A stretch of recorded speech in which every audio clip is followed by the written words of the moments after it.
भजन सङ्ग्रह 119। परम प्रभुको व्यवस्थामाथि मनन। अलेफ। धन्यका हुन् तिनीहरू जसको आचरण निर्दोष छ, जो परम प्रभुको व्यवस्थामा चल्दछन्। धन्यका हुन् तिनीहरू जसले उहाँका कानुन पालन गर्दछन् र उहाँलाई सम्पूर्ण हृदयले खोज्दछन्। तिनीहरूले कुनै अधर्म गर्दैनन्, उहाँका मार्गमा तिनीहरू हिँड्दछन्। तपाईले आदेशहरू यस हेतुले दिनुभयो कि हामी तिनलाई पुरा पालन गरौँ। तपाईका विधिहरू पालन गर्नलाई मेरो आचरण दृढ भइदिए कति असल हुने थियो। तब तपाईका सबै आज्ञाहरूमाथि मनन गरेर म शर्ममा पर्ने थिइन। जब म तपाईका धार्मिक नियमहरू सिक्दछु, तब म सोझो मनले तपाईको प्रशंसा गर्नेछु। म तपाईका विधिहरू पालन गर्नेछु। मलाई पूर्ण रूपले नत्याग्नुहोस्। बेत। जवान मानिसले आफ्नो चालचलन कसरी चोखो राख्न सक्छ? तपाईका वचन अनुसारको जीवन बिताएर नै हो। म आफ्नो सम्पूर्ण हृदयले तपाईलाई खोज्छु। तपाईका आज्ञाहरूबाट मलाई बहकेर जान नदिनुहोस्। तपाईको विरुद्धमा पाप नगरौँ भनेर तपाईको वचन मैले मेरो हृदयमा सुरक्षित राखेको छु।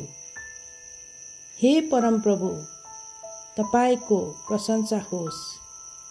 तपाईका विधिहरू मलाई सिकाउनुहोस्। मैले मेरा ओठले तपाईको मुखबाट निस्केका सबै नियमहरूको वर्णन गरेको छु। धेरै धन सम्पत्तिमा आनन्दित हुने मानिस जस्तै म तपाईका कानुनहरू पालन गर्नमा हर्षित हुन्छु। तपाईका आदेशहरूमाथि म मनन गर्छु र तपाईका शिक्षामा म ध्यान दिनेछु। म तपाईका विधिहरूमा आनन्द गर्नेछु। तपाईका वचनको म उपेक्षा गर्ने छैन। गिमेल। आफ्नो दासको उपकार गर्नुहोस् र म जीवित रहनेछु र तपाईको वचन पालन गर्नेछु। मेरा आँखा खोलिदिनुहोस् र म तपाईको व्यवस्थाका उदेकका कुराहरू देख्न सकूँ। म त पृथ्वीमा एक प्रवासी हुँ।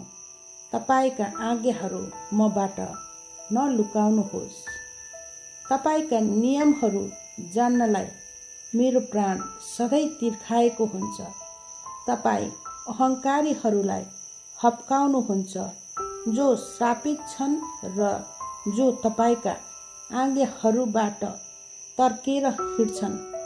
गिल्ला र लालछना मबाट हटाइदिनुहोस्, किनकि म तपाईका कानुनहरू पालन गर्दछु।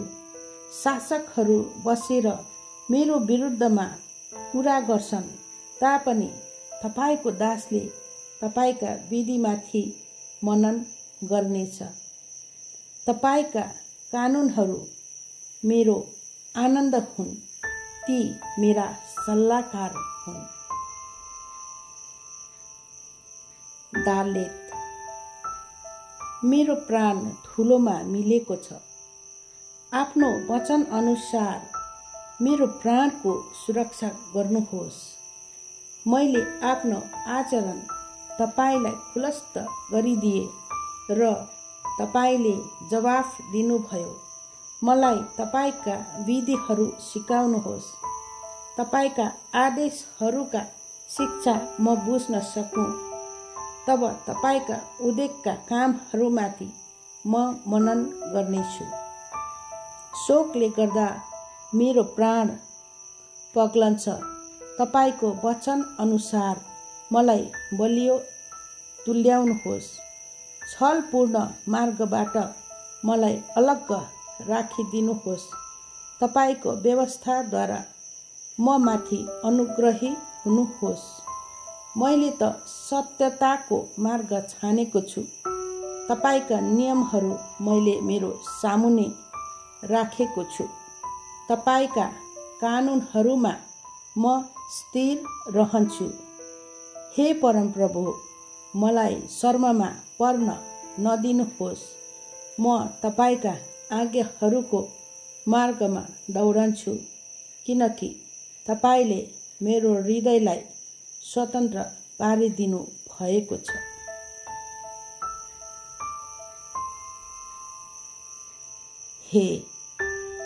हे परमप्रभु, तपाईका विधिहरू पालन गर्न मलाई सिकाउनुहोस् र अन्तसम्म म ती पालन गर्नेछु। मलाई समस्त शक्ति दिनुहोस् र म तपाईको व्यवस्था अनुसार चल्नेछु अनि सम्पूर्ण हृदयले त्यो पालन गर्नेछु। तपाईका आज्ञाहरूको मार्गमा मलाई चलाउनुहोस्, किनकि त्यसैमा म हर्षित हुन्छु। मेरो हृदयलाई तपाईका कानुनतिर फर्काउनुहोस्, स्वार्थपूर्ण लाभतिर होइन। व्यर्थका कुराहरू हेर्नदेखि मेरा आँखालाई फर्काइदिनुहोस्।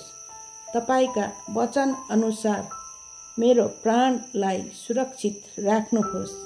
तपाईका दासलाई दिनुभएको प्रतिज्ञा पूरा गर्नुहोस् र तपाईको भय मानियोस्। जुन अपमानबाट म डराउँछु त्यो मबाट हटाइदिनुहोस्, किनकि तपाईका नियमहरू उत्तम छन्। हेर्नुहोस्, म तपाईका आदेशहरूको कति अभिलाषी छु। तपाईको धार्मिकतामा मेरो प्राणलाई सुरक्षित राख्नुहोस्।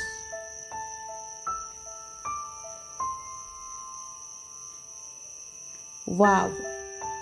हे परमप्रभु, तपाईको अचूक कृपा मलाई मिलोस् र तपाईले प्रतिज्ञा गर्नुभएको उद्धार म कहाँ आओस्।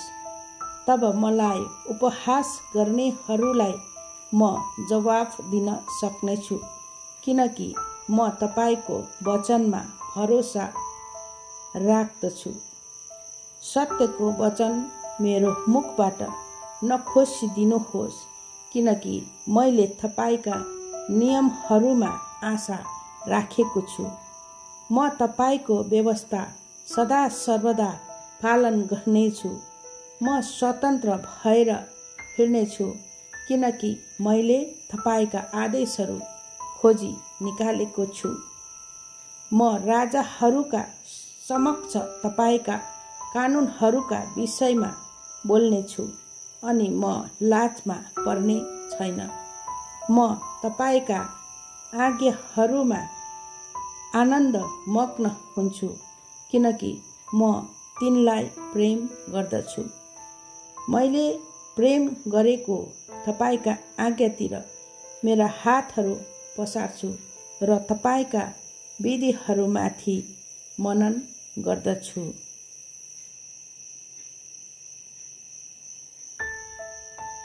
जाइन आफ्नो दासलाई दिनुभएको वचन सम्झना राख्नुहोस्, किनकि तपाईले मलाई आशा प्रदान गर्नुभएको छ। मेरो सङ्कटमा मेरो सान्त्वना यसैबाट छ। तपाईको प्रतिज्ञाले मेरो प्राणलाई सुरक्षित राख्दछ। अहङ्कारीहरूले मेरो बिना अवरोध ठट्टा गरेका छन्, तर तपाईँको व्यवस्थाबाट म हटेको छैन। तपाईँका पुराना नियमहरू म स्मरण गर्दछु अनि हे परमप्रभु, म तिनमा सान्त्वना पाउँछु। तपाईँको व्यवस्था त्याग्ने दुष्टहरूले गर्दा मलाई आक्रोशले अठ्याएको छ। म जहाँ बसोबास गरे पनि तपाईँका विधिहरू मेरो भजनको विषयवस्तु भएका छन्। हे परमप्रभु, म राति तपाईँका नाउँको स्मरण गर्दछु अनि तपाईँको व्यवस्था म पालन गर्नेछु।